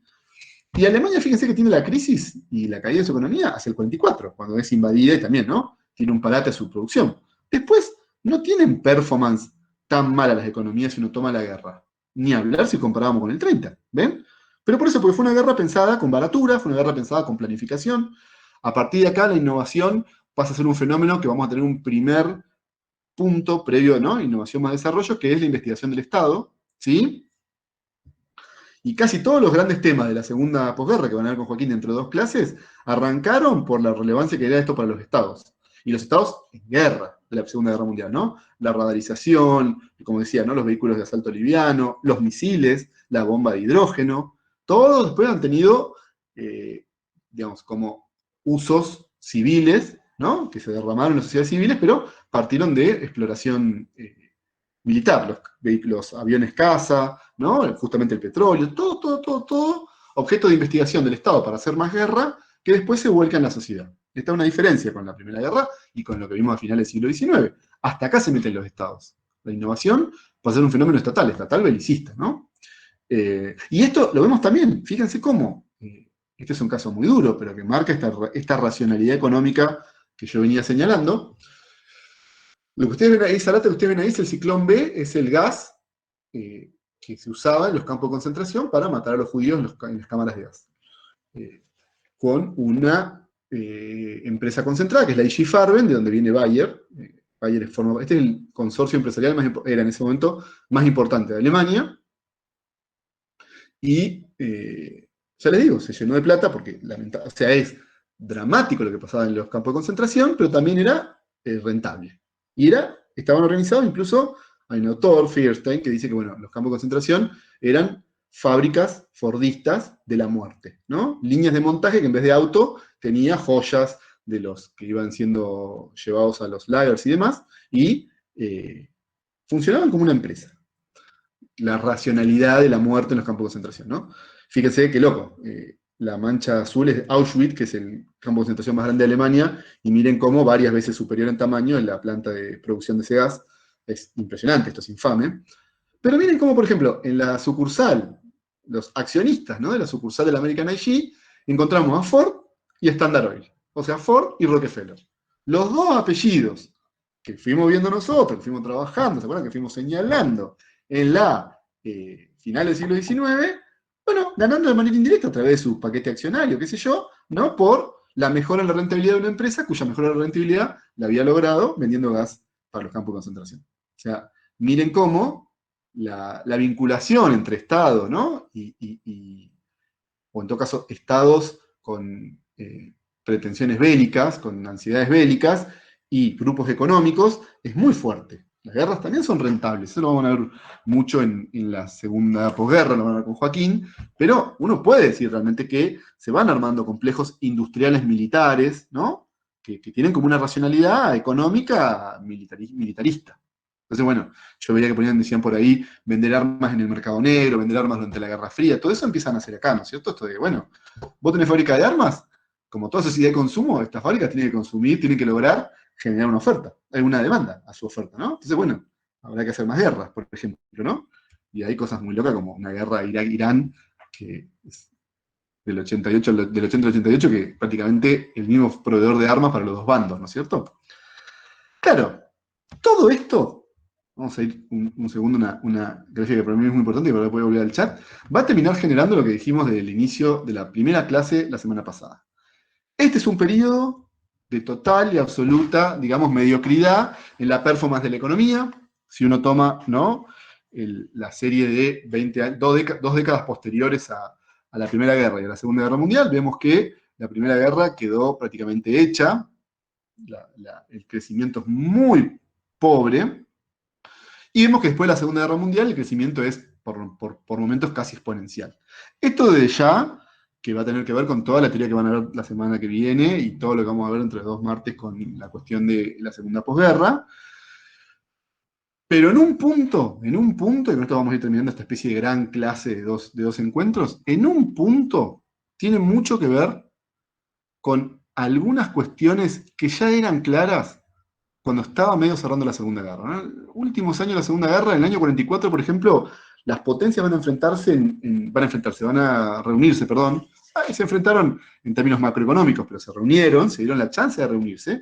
Todavía no estaba terminada la guerra, pero decían, bueno, flaco, la guerra va a terminar en algún momento, va a terminar. Y cuando termine, tenemos que volver a construir un mercado con los flujos, ¿no? Normalizados. ¿Cómo lo vamos a hacer? ¿Cómo lo podemos hacer? Bueno, gran duda, gran duda, gran duda. Y empieza a discutirse, ¿no? Una salida que es la que permite explicar el comportamiento de la economía en la segunda posguerra. O sea, digo, la segunda posguerra le vamos a dar una clase entera, Pero pensemos en esta última parte que de la entreguerra toda se salió pensando algunas herramientas. Por ejemplo, ¿qué patrón? El oro ya no sirve más. Y a su vez, el gran hegemón que es Estados Unidos no le está dando pelota al oro. ¿Qué vamos a hacer? Bueno, se enfrentaron Keynes, lo vamos a ver el lunes que viene, pero sí podemos, el martes que viene, pero sí podemos decir, en realidad el otro, por el martes que viene es 25 de mayo, perdón, podemos decir que Keynes estuvo en Versalles y no logró sostener su posición de, digamos, estímulo, ¿no? Y no de castigo pretor a Alemania.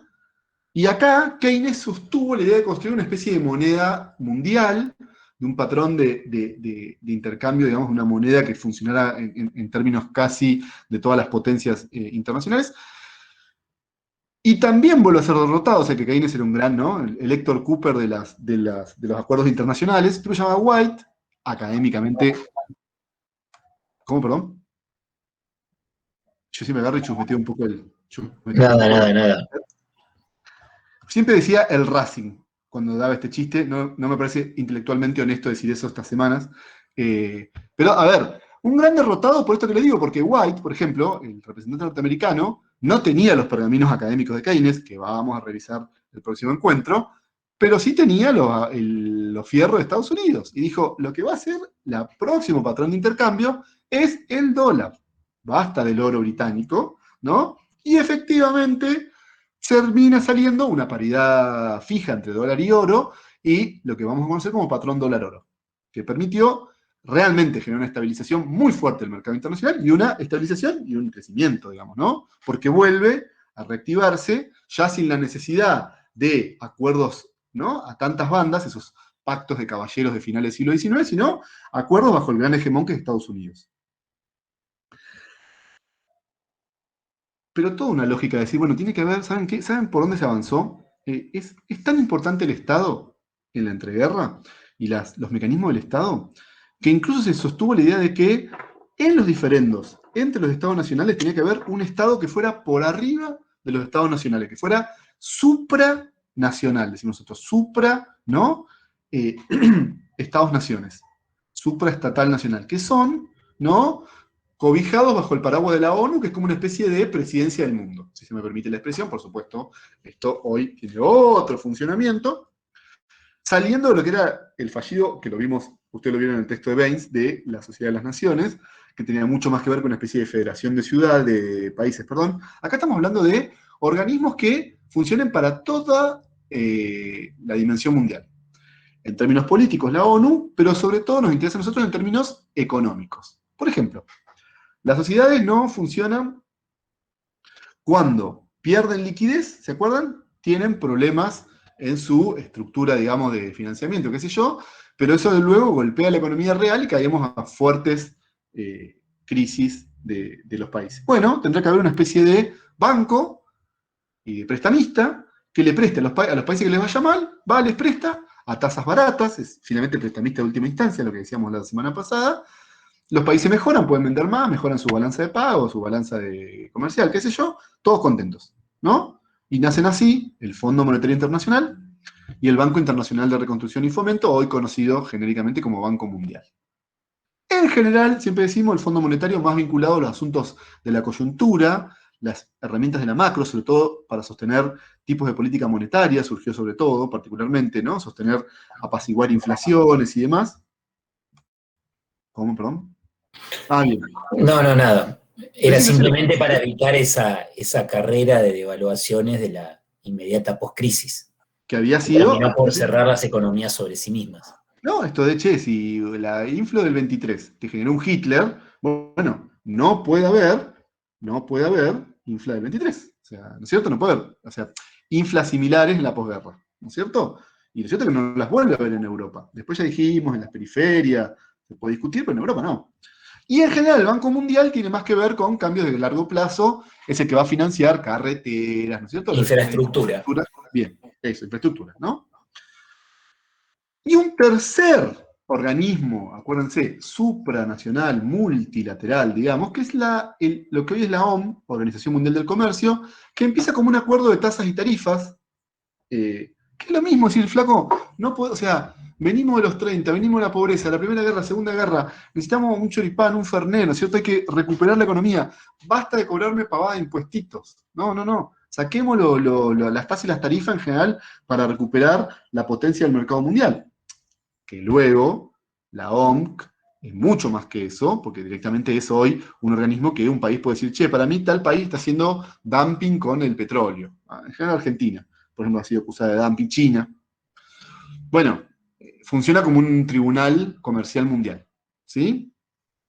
Claro, por supuesto. Esto, pensémoslo, en un contexto donde Estados Unidos avanza sobre el resto del continente europeo, tiene detrás de la cortina de hierro a la Rusia comunista, todo esto lo van a ver mucho cuando veamos la segunda posguerra y la Guerra Fría, pero ya en los inmediatos años de la posguerra, en el año 47, Estados Unidos, esto hablamos un montón el martes pasado, ¿se acuerdan? Pone una tarasca de plata para que Europa se recupere.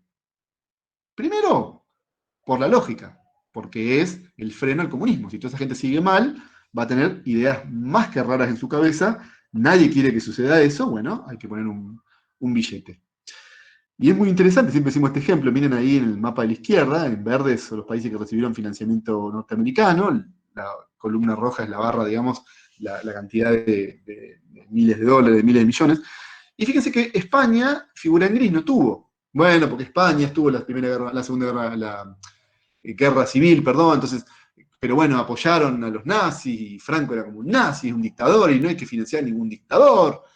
Y al lado de un país llamado Portugal, que sí tiene verde, que sí tuvo plata, donde había otro dictador, llamado Salazar, también filonazi, pero que tiene unas islitas, que son las Azores, donde los norteamericanos podían llevar sus barcos, ¿no? Y repostar cuando estaban en viaje hacia las bases de Turquía y de Grecia en contra de la Unión Soviética. O sea que también es una manera de liberar la Guerra Fría, este apoyo norteamericano. Pero, y esto sí, anótenlo, pues esto sí lo vamos a ver, no es un spoiler, sino que es un preview, es, ojo, porque también Estados Unidos había aprendido la lección que no le alcanzaba con su mercado interno. El primero que lo sabía era Estados Unidos, y también hay algo de, bueno, si yo le mejoro la condición a los europeos se vuelven posibles consumidores, ¿no? Hay un jueguito ahí entre lo geopolítico, pero también lo macroeconómico muy fuerte. Lo último, pero miren, son todos como estas son todas las miguitas, ¿no? Que dejamos de cara a cómo fue la segunda posguerra, ¿ven? Que es, porque esto tampoco pasó en la posguerra. En la propia Londres de bombardeada, la Londres del 41, la Londres que le estaba bancando los trapos a los aviones nazis, aparece un tipo llamado Beveridge. Pues imagínense, ¿no? Una Londres bombardeada, los indicadores de salud pública son espantosos, el aumento de muertes, digamos, en el interanual era espantoso. Y el tipo dice, ¿sabes qué? Yo creo que si nosotros hacemos y anótenlo de nuevo, planificación estatal de los servicios de salud, Gran Bretaña, ¿no? El más liberal de todo, tenemos un tipo que dice, no seamos tan liberales, planifiquemos. Y planifiquemos lo que vamos a llamar atención primaria a la salud, y vas a ver que vamos a mejorar la condición de salud de los británicos bombardeados por nazis, gastando menos, ¿no? Si yo logro tener, por ejemplo, en los barrios pobres, provisión de agua corriente, canillas, puedo abrir la suficiente canilla de agua corriente para que sea, digamos, el acceso mucho más fácil a los sectores populares, me voy a ahorrar un montón de plata en enfermedades infectocontagiosas que después llegan a terapias. Díganme si esto no les suena, y como ya terminé me vuelvo al chat. Díganme si esto no les suena de ciertas pandemias y ciertos... Nunca más oportuno, ¿no? Ese comentario, el informe Beveridge. Gran Bretaña pudo resistir sus números, digamos, incluso en los peores momentos de su segunda ola, siendo hoy gobernada por un líder conservador, en parte porque tiene el sistema de salud más potente del mundo. Es el National Health, que, insisto, se bancó cambios de gobierno, de gestión, hasta de paradigma, pero siempre bajo una idea de universalización de la salud. No hay seguros de salud ni hay obras sociales. ¿Cómo, perdón? No, nada, Fer. Eso que ustedes escuchan del seguro, que hay que pagar el seguro, es Estados Unidos, es Norteamérica. Gran Bretaña tiene un sistema de salud público, universal.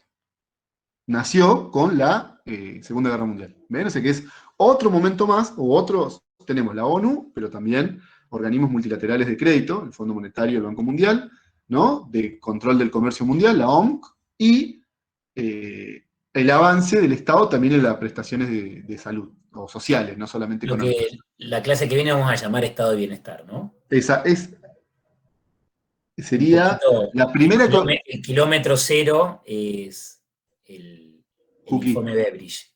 mirá la magia que voy a tirar hoy. La ecografía 3D del estado benefactor es el informe Beveridge. Ahí va, ahí va. Por Mucha ejemplo, magia, ¿eh? Mucha magia. Sí, sí. increíble. ¿Ven? Todo lo que van a ver con Joaquín la próxima semana nació como respuesta también, no a la Segunda Guerra, acuérdense, al empobrecimiento, a la mala performance de toda la entreguerra. De alguna manera, Bretton Woods y el Plan Marshall son una especie de, salen por la alergia a Versalles, una especie de anti-Versalles. Basta de hacernos lo loco, basta Una de que todo el erupción. mundo... Sí. ¿Volvés imagen, Fer, de ¿Cuál? la performance Voy. económica en las dos posguerras? ¿Ven? Y acá está lo que yo les decía de la correlación negativa. Uh-huh. Son Porque curvas que van chicos, al revés. Donde hay crecimiento en la segunda posguerra, hay caída en la primera posguerra. Es una correlación negativa. Sería cercana a -1. y es muy claro eso. Fíjate que es justo el mismo breaking point, ¿no? Que es los 10 años. Pasado todos los primeros Está bueno auges, ¿no? utilizar esas herramientas de la estadística como para entender el funcionamiento económico, la dinámica de la economía mundial. Está bueno. Como síntesis, ¿no? Como herramienta de conclusión. ¿Qué pasó a 20 años, a 10 años del fin de la Primera Guerra Mundial? Justo 10 años. ¿Quién se anima a decirlo? Muy sencillo igual, ¿no? Pero no deja de ser, no es menor igual recordarlo. Sí, pero con la crisis del 29. Empieza la crisis del 30. ¿Ven? Se agota definitivamente el patrón oro. Y acá lo que tenemos son 30 años más o menos de crecimiento ininterrumpido. Es como Y una que por especie de momentos... aprendizaje de lo que había sucedido en la primera posguerra. Fíjense qué yo digo, empinada, ¿no? Que es la curva de crecimiento. es impactante, es muy, muy loca, porque aparte, y es muy sostenida ¿Esto es a nivel mundial o es Sí. de Estados Unidos? No, mundial. Esta gráfica es Bien. mundial. Estados Unidos, ¿se acuerdan que no tuvo tanta... la performance incluso en los 30 de su Pero economía... no habría sido muy distinta, ¿eh? No habría sido muy distinta. Sí, Probablemente profundizaría el valle porque le pegó duro la crisis. sí, pero yo pensaba sobre todo en la otra, pero si digo la otra vuelvo a spoilear, así que me voy a... No. Eso lo vamos a ver en un par de clases. Exactamente, sí. Es otra la base, ¿no? Porque aparte acuérdense que en Estados Unidos lo que sí vimos que en los 40 había crecido bastante, ¿sí? Los 40 no fue una mala década para Estados Unidos. Más bien fue buena. Y en general para todos los países productores de alimentos, ¿no es cierto? Porque, bueno, los términos de intercambio le fueron muy favorables. Por ejemplo, la Argentina.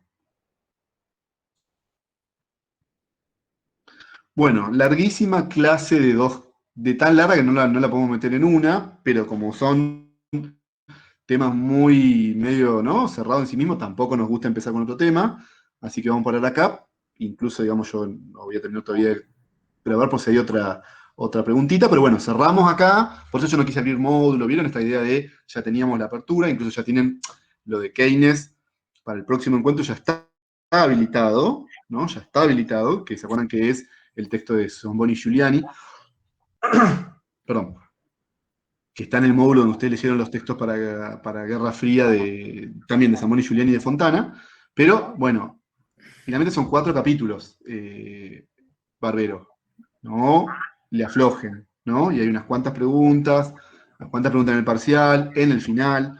Por supuesto, hoy decimos el viernes hay recuperatorio, quien lo aprobó no tiene que estar presente, quien tiene que estar presente, focalicemos en eso.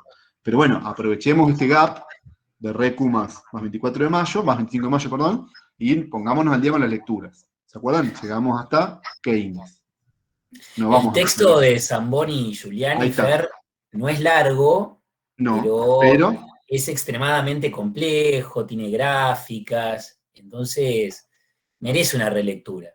Y tiene un par de semanas para encararlo, para subrayarlo, para marcar dudas en todo caso y compartirlas por la PEDCO. No se confíen porque lo ven cortito y dicen, bueno, lo leo en un rato antes de entrar a clase. Para que la clase de la próxima próxima semana o de la otra, no La otra, recuerdo ¿no? tenga Sí, porque es valor. 25 de mayo. Estaría bueno que ya vengan con la lectura realizada. Vamos a tener un montón Bueno, tiene de... fórmulas, es verdad.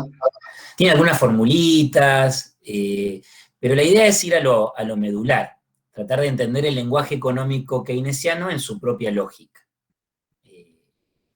Esa es la propuesta, vamos a utilizar algunas herramientas pedagógicas, así que bueno, va a estar buena la clase, pero la van a aprovechar mucho más si vienen con la lectura hecha. Sí, es una linda clase. Por lo menos de las más mágicas de las clases de... Sí, tenemos muchos efectos especiales. Tenemos muchos. Es una clase tipo Hollywood. Sí. Tiene Bueno, mucha aprovechando. producción. Tiene mucha producción.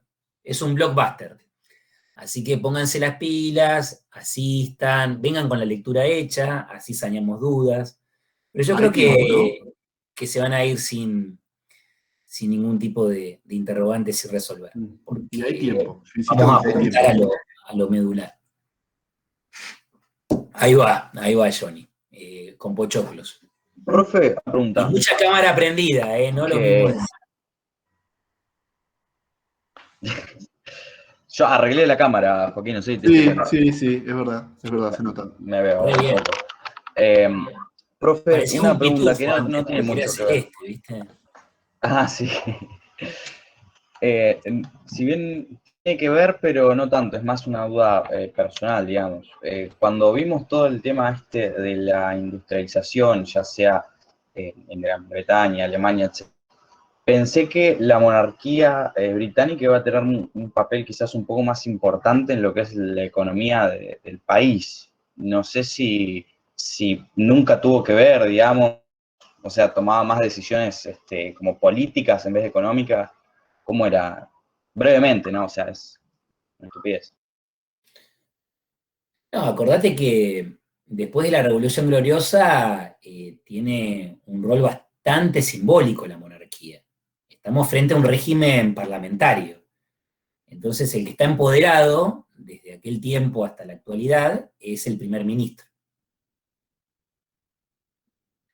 La corona, nada, es, si se quiere, ese Decinos. elemento que da unidad a lo diverso, pero operativamente no lleva adelante la jefatura de Estado.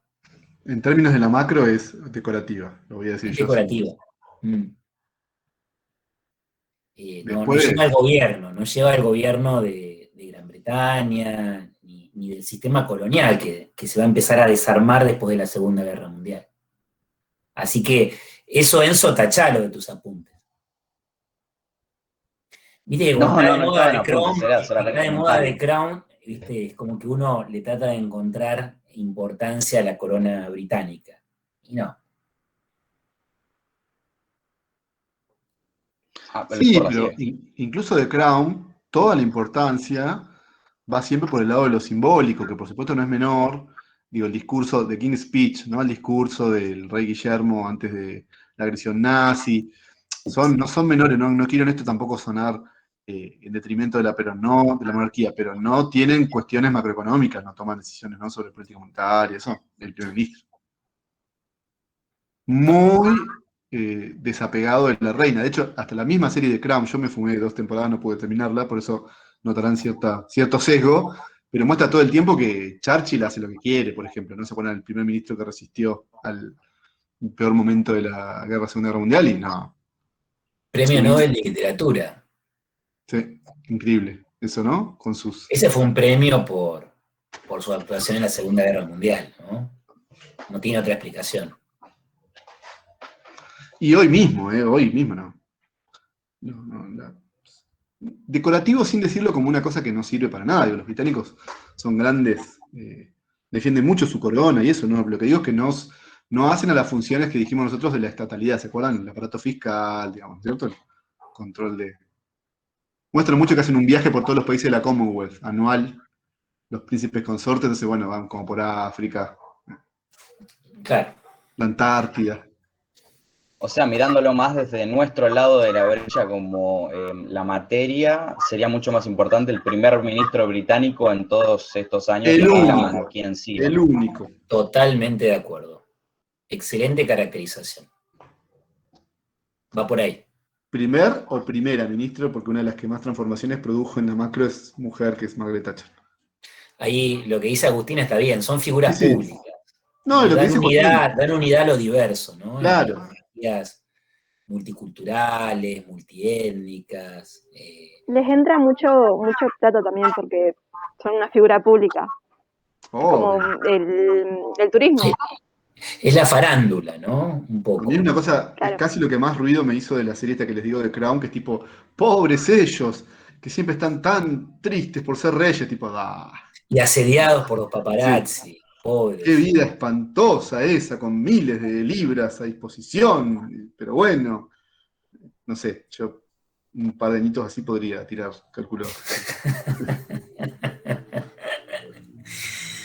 Dame paparazzis. Claro, para así, más allá de lo que le pasó por supuesto a Lady Di y demás, que es muy grave, pero no, no es el caso. Que ojo, y en Francia, ¿se acuerdan que pasa lo mismo, solo que desde la absoluta, Francia es un Estado republicano, y de hecho la importancia hoy es el presidente. Es súper decorativo en Francia el primer ministro. De hecho, Francia no es un partido, no es un país, como yo les contaba, Francia es presidencialista, no es parlamentarista. En Francia gana uno y gana. Y gana ese tipo Macron, ¿no es cierto? En los países de corte parlamentarista ganan partidos, tienen una cantidad de bancas y ahí empiezan a ver a quién ponen. Que se ve mucho en otra serie que te lo hayan visto, Borgen, sobre la política dinamarquesa, que a veces termina de primera ministra, tipo la que había quedado cuarta, pero porque, bueno, el esquema de alianzas, ¿no? Tiene justo las 10 bancas que son para destrabar y llegar a la mayoría. Así es. Bueno, gente, de nuevo, 21, no los vamos a ver a todos, voy a estar yo. Después les voy a mandar un mensajito a ver en cuál de los dos links hacemos la clase, pero son 5 minutos, ¿eh? De nuevo, para ver bien el formulario y demás, probablemente sea en este, y hacemos el recuperatorio. Martes que viene feriado, y ahí sí, el próximo es el práctico ya con EMI, ¿no? Que es el caso, son los que practicó 8, que son los casos de Asia, de las industrializaciones asiáticas. Textos más bien cortitos, pero con bastante pulpa para meterle ahí una lectura, ¿no? Son como los últimos casos de industrializaciones nacionales que vamos a ver desde sus particularidades, ¿no? Y bueno, Ahí está bueno hacer el ejercicio que hicimos para el 19, ¿no? lo Cuáles mismo. son los factores explicativos de esos despegues, el rol del sistema financiero, el papel del Estado, en fin, ir encontrando esas variables para comparar.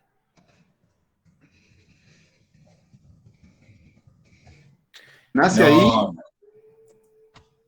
bueno, si querés ver epa, 2 veces la misma clase, no hay problema, Johnny. sí, sería la del otro martes, la de Claro. Keynes. No, pero quiere venir a la clase del lunes. Sí, pero es porque Viste que, Johnny claro, es hincha tuyo, pero la clase claro. pasada, si hubieras entrado ayer, la di yo. O sea que, No, no, no, no, ni hablar. No, Como pero Ferrener, como me parece que, no, me parece que sabe que vienen los efectos especiales. Entonces, claro, claro, él quiere verlo 2 veces. Viste, yo una vez me acuerdo es que en el como centro los estuve. fanáticos de Harry Potter, viste, que cuando sale Sí. la ven 2 o 3 veces. Yo una vez tuve, porque era amigo de mi familia que tenía no sé qué cosa, fui a un circo y vi 2 veces la misma función. Y fue muy gracioso porque estaba la misma persona que se caía del caballo, se le rompía el pantalón, viste, todo Déjà eh, vu. porque era todo mentira, nadie se hacía que finalmente descubrí que no era que se caía del caballo y se le rompía el pantalón, sino que era todo un acting. Fue como ver, viste, la magia, digamos, como el aprendiz de brujo, ¿no? Revelar la magia.